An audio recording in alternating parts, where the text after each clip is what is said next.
This is Tasting Room Radio. I'm Terry David Mulligan, and it's the 1st of June. How about that? We made it through winter. Please, June, give us June.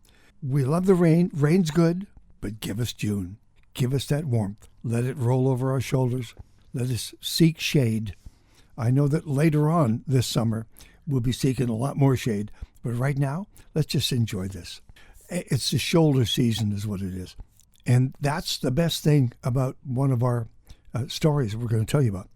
Kimberly Hundertmark, the general manager of the Okanagan Wine Festivals, is here to give us the rundown on the festival that starts very shortly, actually. The Okanagan Wine Festivals returns in June with 3 weeks of everything you would ever want to see in wine country. The Okanagan Spring Wine Festivals are going to be focusing on taste and sips, a series of events throughout the Okanagan Valley from June the 2nd through June the 23rd. And the official launch of the Okanagan Spring Wine Festival will take place at the Penticton Trade and Convention Center Friday, June the 7th, where the 2024 BC Top 50 and the Wine of the Year will be announced. There are so many events. It's best if you just have a listen to what Kimberly Hundertmark has to say and go to the website. You can make your own plans. There's a lot of choices. And then we have a conversation with one of the most eloquent and awarded winery owners in Canada, John Skinner from Painted Rock, Okanagan Falls. But also because he has an overview of what's going on for the highs and lows of winemaking in British Columbia, we need his comments about all of those subjects and more. Thank you for joining us. Here comes Tasting Room Radio for June the 1st. I'm Terry David Mulligan, and this is Tasting Room Radio year 18. Started in a studio in a barn on the Naramata Bench, and the bench is still there. I'm still here. Kimberly Hundertmark, 17 years ago. Where were you? 17 years ago. Niagara. Kimberly Hundertmark is the general manager of the Okanagan Wine Festivals. We've been talking about other things over the course of the last 6 months, but now comes the moment of truth, and that is everything you've been working on. Everything you've been working on for the last year starts to show itself with the Spring Wine Festival in the Okanagan. That's right. We're right in the thick of it right now, this minute, as we speak. Have you started your judging yet? Judging starts the inventory tomorrow, and then judging starts Monday, Tuesday, and then we announce the winners of the top 50 next Friday night on June the 7th. Before we talk about all the great news that's coming, your conversations that you're having over the last couple of weeks have to be about the damage done to the vineyards in the Okanagan. I just saw, I don't know if you saw the article with John Skinner from Painted Rock. I saw the post. I haven't read it yet, though. I'm really curious to see what, because he sounds very optimistic. We can let out a little breath of air and just hope that some of the vineyards have survived. That's what it is. Again, everyone's being really optimistic. That's the position we have to take now. So fingers crossed. And just for the audience information, John Skinner will be next following Kimberly. Anyway, so there's good news to talk about. And actually, it is the talk. So all of a sudden, the point I'm trying to make is that you and the festival are the first positive thing that's come along in a while here. I mean, totally. You're not here with doom and gloom. You're here to bring the joy of wine in the Okanagan. And you've been working on it. Your team's been working on it. And so it's a wonderful counterbalance to what we've been dealing with for the last 2 or 3 weeks. Yeah, because that's what's going to bring the tourists and the visitors back to our cellar doors, is that hope and that enthusiasm for our wines and our winemakers and our storytellers. It's regardless of what's happening in the vineyards right now, we have some incredible wines that are already in bottle and ready to sell, and the wonderful personalities behind those tasting bars that just can't wait to see you. And real wine fans, they get it. You don't have to tell them about the tragedy. They get it. They will support their vineyards. They can't do them all, but they have their favorites. Absolutely. I think it's more the media side of it, that just looking for something negative to kind of like hang on to. And unfortunately, that doesn't help us at all. But when you talk to all of the folks here, we're passionate about what we do, and we're really excited about the summer. The hotels are bumping. The flights are increasing, like the number of flights that are coming in now from the East Coast. We still think it's going to be very much a Canadian audience this summer. There's not going Okay. to be a lot of international travel just yet, That's but good. That's all right. it's they're coming to wine country and we're ready for them. Thewinefestivals.com. You can follow along if you care to. Thewinefestivals.com is the website that all of the information, all of it. We can't possibly, between the two of us, give you all this information, but we'll do our best not to confuse you. Here's the cool thing. When you go to thewinefestivals.com, do what I do. Hit the View Upcoming Events tab, which keeps changing every day, every week. And there's all sorts of things that we simply don't have time to talk about. Go there, check out whatever, because all of the wineries are each doing something special. However, we're talking about the gatherings here. For example, June the 2nd, the Taste Series starts. Tell us about that. So that's the Naramata Bench Taste Series. So there are 7 partners that are going to be providing elevated experiences that general public wouldn't otherwise be Yeah. able to experience. So we're really excited about that. That's on Sunday the 2nd. So it's a beautiful way to spend your Sunday afternoon, and it's on the Naramata Bench. I mean, how much better can you get? 11 to 5. And then the Best of the Bench happens June the 6th, right? hmm Yeah, that's their annual event. They've been doing that for a number of years now. And that's a gathering of the Naramata Bench Wineries Associations, along with a really lovely long table dinner. That's always a huge hit. That's a Poplar Grove. Yes. Excellent. That's June the 2nd. The Taste Series starts. And then the Best of the Bench, Yes. June the 6th, the Poplar Grove, 6 to 9. Yes. Now, the Taste Series in Kelowna, June the 13th. Well, I've got a couple. June the 13th is the one I wrote Yep. down because it's all about rosé. Yeah, we thought we would change it. It's a week late. Unfortunately, we couldn't squish it into that first weekend. But we thought, it's appropriate. It's a weeknight. It's a great business after 5 event happening in downtown Kelowna. But there's also the people that are already coming in for the weekend on Thursdays Sure. that can come and experience that. And that will be a gathering of a group of wineries from actually all over the Okanagan. It's not just Kelowna. And they'll be paired with different culinary partners. There's a charcuterie guy there named the Italian Meat Master, who's quite the personality, and Train Station Pub will be there. Grey Monk and Sandhill will have their incredible chef on site. Revelry Food and Music Hub, they'll be there. The wineries are going to be there. It's going to be a lot of fun. I can't wait. I'm really excited about that one. And that's at Sandhill? That is, Yep. yes. Okay. Kimberly Hundertmark, General Manager, Okanagan Wine Festivals. Now, the Taste Series, District Wine Village in Oliver, June 8 and 9, 11 a.m. to 4 p.m., and there's live events in the plaza. That's a different event entirely. That's always very popular because it's both Saturday and Sunday, and you have this wonderful collective. If you've never been to the District Wine Village, I really highly encourage people to make the trip down to Oliver because it's a special place. Yeah. And the partners there, including the brewery and Ward Kitchen, obviously, will be creating these wonderful experiences for folks. And you can just spend your afternoon wandering around that district, sit down for a few minutes, and enjoy the live entertainment. I always love anything that we do at the District Wine Village. So they're still doing that. So take a Mhm. look at the artists who are coming to District Wine Village as well. In all of the wineries, when they have someone they've chosen specifically to play, check them out. Absolutely. Let me see. June the 8th, Summer Sips at Spirit Ridge in Osoyoos. Yeah, we're going up on the rooftop, and that is another Nice. magnificent view of all of Osoyoos, and that will be the wineries from Oliver and Osoyoos will be partaking in that, and then the chef on site there at the I always get it wrong. The bear, the fish, the root, the berry. That's right. He's going to be preparing a really incredible light bites afternoon. It's going to be spectacular. I that one I'm so excited about. Spirit Ridge is such a beautiful place. So Spirit Ridge, June the 8th, 2 to 4:30 in the afternoon. Yeah. June the 7th, here we go. You ready? BC Top Yeah. 50 Grand Tasting, 7:30 to 9:30 at Penticton Trade and Convention Center. June the 7th. It's the Top 50. And you're about to launch into the tastings, which is crazy. Mm. How many wines again?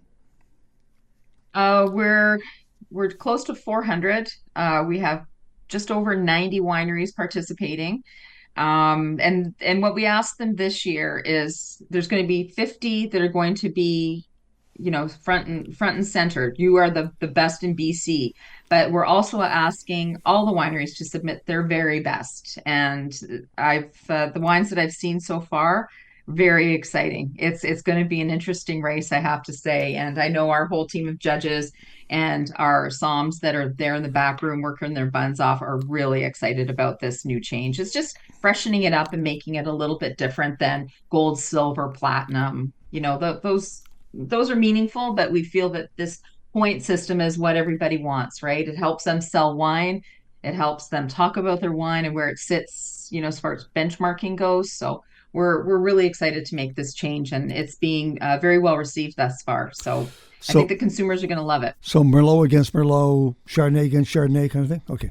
Exactly. So on the night, June the 7th, that BC Top 50 Grand Tasting, you can taste those winners, 7:30 to 9:30. When do you announce? And can we hear that? Yeah, 5:30. The reception begins. The awards will start at 6, and the press release will be ready to go out right after that. Kimberly Hundertmark, by the way, the general manager of the Okanagan Wine Festivals.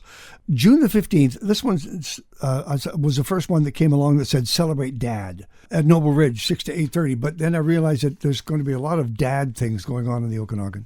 Yes, it's a busy weekend. We also have the Pan-Canadian wine tasting happening on the Saturday at Hester Creek, and that's super cool because that's winemakers from out east right to I think there's some the island too, but they're all going to be showcasing one wine and talking about it, and it'll be like again a benchmarking exercise for Canadian wines and winemakers. And then there's a whole bunch of dad events, but the one I'm really excited about is up at Nighthawk Vineyards. The Okanagan Falls and Skaha Lake wineries are going to gather, and there's a blues musician named Papa Dog, and they're going to be doing barbecue in their beautiful bowl that they have there, overlooking Okanagan Falls. Spectacular. And that's going to be a wonderful afternoon too. And the families are welcome, and it's just going to be a really great gathering of people to celebrate Dad. Also, June the 15th, Pride in the Vines at See You Later Ranch. To me, it's one of the most spectacular views, particularly See You Later Ranch and the history of that particular property, the little doggy cemetery and everything about it. It's just, it's magic. It's amazing. And it's all Gewürztraminer. Yeah.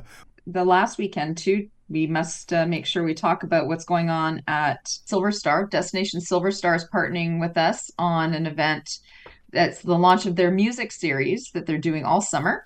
So we have wineries gathering. That one's going to be a little more of a festival vibe to it. It'll be glasses of wine rather than tastings. We'll be working with the partners, the culinary partners up on the mountain, and the Lake Country and Kelowna wineries will be coming out, as well as some other partners, some cideries and that sort of thing, and some live music. Jesse Roper is taking the stage at 5 o'clock. And then on Sunday, we have Taste Series again with the Scenic Sip wineries in Lake Country. So it's 3 weeks of nonstop events, and plus all the events that the wineries are doing individually too. There's something going on: live music, art, painting classes, wine tastings, culinary. I mean, it's just bringing back a normalcy, and people are coming in. They can't wait to get there. Oh, well, it's all about meeting the personalities and tasting the wines, but it's also just building those memories and those experiences that you'll go home and talk about, or you'll share the next time you open that bottle of wine. That's what it's all about at the end of the day. It's those memories that we're building for people around the world. And I will give people a small piece of advice: plan. Check out the website and plan what you're going to do, because it's a blur once you get here. Okay, the website again is thewinefestivals.com. Did you have to think about that? No. Kimberly Hundertmark, General Manager, Okanagan Wine Festivals. Good luck to you. I'll see you down the road. Thank you, sir. John Skinner is next on Tasting Room Radio. This is the Mulligan Stew podcast. However, you might be asking yourself, no, wait a minute, this is Tasting Room Radio. This is an interview that we heard on Tasting Room Radio, but there was more to it than just the wine festival in the Okanagan or John Skinner It's about the future of the BC wine industry, specifically the Okanagan Valley, clobbered twice, 2 successive winters by minus 27, minus 28, 29, minus 30 degree weather for just enough hours to kill entire vineyards. And so we're just seeing right now, right this week, whether there's growth in the vineyards and whether some of those vineyards survived.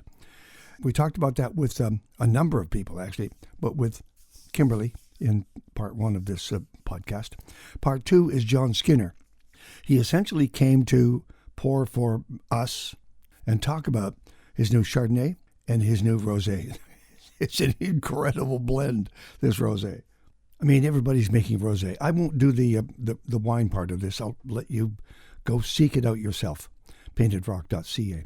However, the Rosé that he is offering up for 2023, 51% Merlot, 15% Cab, 12% Petit Verdot, 11% Cab Franc, and 11% Malbec.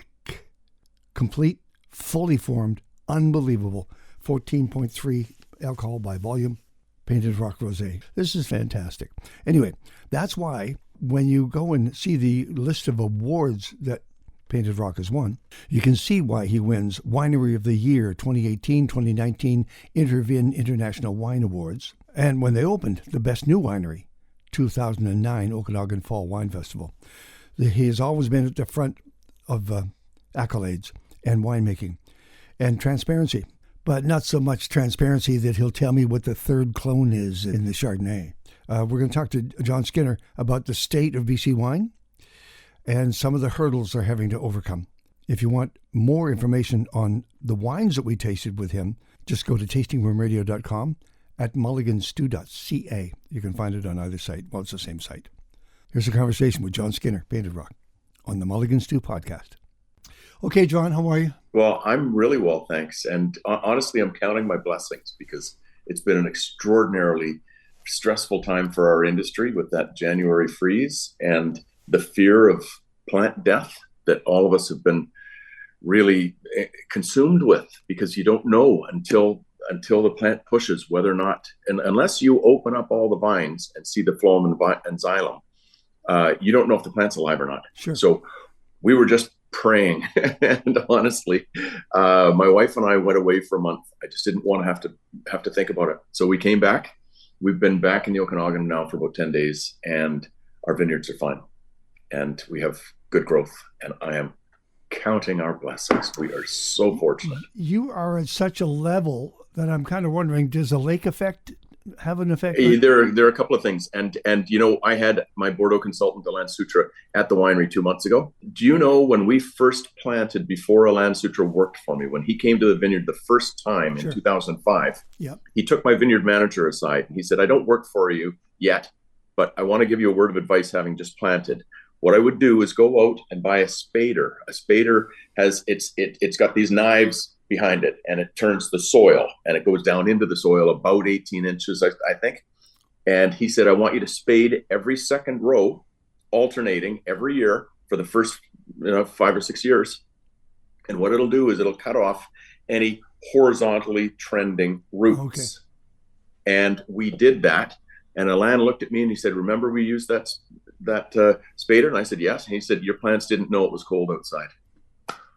Oh, goodness. So we had the freeze in 2022 that cost so much of the 2023 vintage. Sure. It didn't affect us. We had a fine vintage last year. We're going to be just fine this year. And we are exceptionally fortunate. How about your neighbors? I kind of think now, Pentage, I think they're okay. I've got friends in the Naramata Bench. A lot of them are okay. Some aren't. It's hit and miss to a large degree on what you have planted there, which is, and actually some of the older plants have been hit the hardest. So some of our really well-known wineries are quite affected. What I'd like everybody to understand is that it may be a tough time for the industry, but in reality, it's about every 30 to 40 years this happens. It happened in the late 80s, and that changed the industry for the better. Yep. A lot of the crop were pulled out, and they planted better varieties. Our industry got better. So I'm looking at this as though this is one of those moments when maybe a lot of people, like our industry had grown. I got into the industry, I think there were 50 wineries. Now there's 320 or something, a whole lot. So maybe some properties were planted that shouldn't have been planted. Maybe it'll just, we'll have to look back, but we need to come at this now with science. We need to share the information that we have on what works, what doesn't work. Some varieties are difficult. Like Syrah's had a really difficult time. We're fine. Our Syrah is just fine. Okay. Hallelujah. Syrah can be the king in the valley, and I'm hearing some tragic stories about it. It's had a hard time. Thankfully, ours is fine. It's late, but who cares? I see a lot of green on it, and that's all I worry about right now. Because if we get a minimal vintage or a smaller vintage this year, it doesn't matter. Like we had a really big vintage in 2022. It's 110 tons, so we're just fine. We can bridge it. John Skinner, the proprietor of Painted Rock. You've sent me a couple of wines we're going to talk about, and then we'll just talk about, there's a couple of other things that's just sort of floating in the air. I do want to say, if you listen to John, he's going to tell you something. Even by his own nature, he's going to tell you something. He's open for business. We are open for business. And what I'd like to remind everybody else, if you go to the Okanagan, which I really hope that you do, because it's the fabric of our industry are the little guys, the guys who can really benefit from a farm gate sale. Yeah. Go see the little guy, because we need them. As you know, the big guys are always going to survive, but it's the little guy, not me. If you want to come to Painted Rock, please do.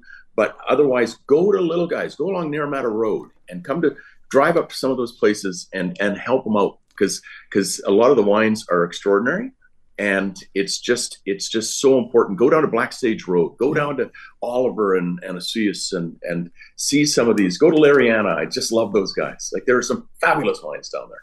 You did use a phrase there that I like a lot, the farm gate. That's the way that they can help themselves. It is. It's direct to consumer. Yep. There's no middleman. It's just really helpful. And I really strongly encourage people to do it. We just it's an industry. We've had everything thrown at us. If it isn't fires, it's freezes. It's them shutting the highway down on the September long weekend last year. Yeah, they went home and didn't come back. But this year we have to encourage people to support the farmers in the Okanagan Valley and all over BC. Yeah. Frankly, everybody's got John Skinner, proprietor, Painted Rock.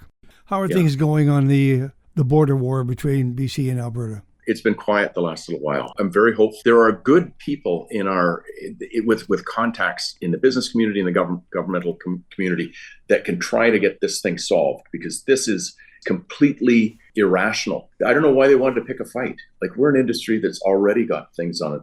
We've got freezes and fires and things. And why would they disallow us to ship direct to consumer? What they've said is, if you do that, we won't allow you to ship to the AGLC. And so we won't be able to sell our wines into the restaurants and things, because you can't go through the AGLC. Yeah. It penalizes our Canadian partners who are Albertan residents, who I love. They're a chunk of our wine club. And I so love that community of people.